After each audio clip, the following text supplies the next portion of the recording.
La propre sœur de sa mère a profité de son innocence et a fait des choses qu'il ne peut pas raconter à ses parents. Booba était un jeune homme dont l'unique priorité était la réussite académique. Étudiant brillant et sérieux à l'université, il ne laissait rien au hasard. Issu d'une famille aisée, il menait une vie disciplinée, rythmée par ses révisions et des séances d'entraînement physique intensives qui lui conféraient une carrure athlétique et un charme indéniable. C'était un véritable gentleman, aussi beau que charismatique. Il vivait seul avec son père et sa mère dans une somptueuse demeure. Leur quotidien était souvent partagé avec Lala, la petite sœur de la mère de Booba. En tant que tante maternelle, Lala était la confidente du jeune homme. Il la vénérait et la considérait comme sa seconde mère. Cependant, derrière cette façade familiale, Lala nourrissait un désir secret et dévorant pour son neveu, fasciné par sa musculature et son magnétisme.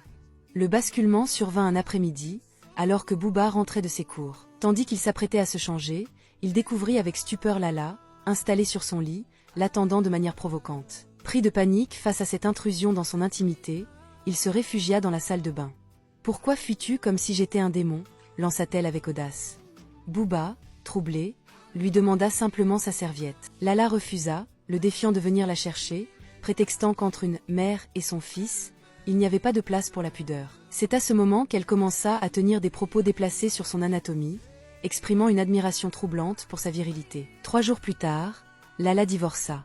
Elle s'installa définitivement chez eux, hantée par l'image de Booba, qui éclipsait désormais celle de son ex-mari. Lorsque le père de Booba annonça que les papiers pour l'Espagne étaient prêts, Lala fut prise de court. Ne pouvant supporter l'idée de perdre Booba, elle manipula le père de Booba en lui proposant d'accompagner le jeune homme pour veiller sur lui. Le père, voyant là une preuve de dévouement familial, accepta immédiatement. Booba, bien que terrifié par la présence constante de cette tante au comportement de plus en plus intrusif, se mura dans le silence pour ne pas briser l'honneur de sa famille. Une fois installée en Espagne, loin du regard paternel, Lala resserra son étreinte. Elle commença par imposer sa présence dans la chambre de Booba chaque nuit. Sous couvert d'une autorité maternelle détournée, elle exigea même qu'il dorme nu, brisant progressivement toutes ses barrières de défense. Une nuit, la tension atteignit son paroxysme. Lala l'enlaça avec une telle ardeur que Booba, submergé par ses propres sens et la manipulation psychologique qu'il subissait, finit par céder. Ce fut sa première fois. Au matin, le plaisir laissa place à un vide immense. Booba était partagé entre une forme de satisfaction charnelle et un dégoût profond pour lui-même.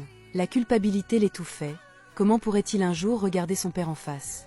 Cet acte venait de poser les jalons d'un secret toxique qui menaçait de détruire les piliers de sa famille à tout jamais.